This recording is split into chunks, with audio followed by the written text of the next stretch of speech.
Net പരീക്ഷ എന്നത് കഴിഞ്ഞ വീഡിയോയിലൂടെ നിങ്ങൾക്ക് മനസ്സിലായിട്ടുണ്ടാകും എന്ന് കരുതുന്നു. ഇനി ആർക്കൊക്കെയാണ് നെറ്റ് പരീക്ഷ എഴുതാൻ യോഗ്യത എന്ന് നമുക്ക് ഈ വീഡിയോയിലൂടെ നോക്കാം. നെറ്റ് പരീക്ഷ എഴുതാൻ മാസ്റ്റേഴ്സ് ഡിഗ്രി അഥവാ പോസ്റ്റ് ഗ്രാജുവേറ്റ് ഡിഗ്രി ഉള്ളവർക്കാണ് യോഗ്യത. മാസ്റ്റേഴ്സ് ഡിഗ്രി മിനിമം 55% മാർക്ക് നിർബന്ധമാണ്. കൂടാതെ UGC അംഗീകൃത യൂണിവേഴ്സിറ്റിയിലോ ഇൻസ്റ്റിറ്റ്യൂട്ടിലോ ആയിരിക്കണം നിങ്ങൾ മാസ്റ്റേഴ്സ് പൂർത്തിയാക്കിയത്. ഫൈനൽ ഇയർ അല്ലെങ്കിൽ അവസാന സെമസ്റ്റർ പഠിക്കുന്നവർക്കും പരീക്ഷ എഴുതാവുന്നതാണ്. ആകെ 85 വിഷയങ്ങളിലാണ് ടെസ്റ്റ് നടത്തുക. ഏത് വിഷയത്തിലാണോ നിങ്ങളുടെ PG, ആ വിഷയം തന്നെ ടെസ്റ്റിന് തിരഞ്ഞെടുക്കേണ്ടതാണ്. അത് ലിസ്റ്റിൽ ഇല്ലെങ്കിൽ മാത്രം ബന്ധപ്പെട്ട വിഷയം തിരഞ്ഞെടുക്കാം.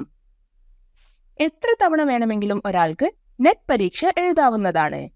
എങ്കിലും JRF അഥവാ ജൂനിയർ റിസർച്ച് ഫെലോഷിപ്പ് ലഭിക്കാനുള്ള പരമാവധി പ്രായം 30 വയസ്സാണ്. അസിസ്റ്റന്റ് പ്രൊഫസർ യോഗ്യതയ്ക്ക് പ്രായത്തിന്റെ പരിധിയില്ല. ഇനി എന്താണ് JRF എന്നത് മറ്റൊരു വീഡിയോയിലൂടെ എക്സ്പ്ലെയിൻ ചെയ്യാം.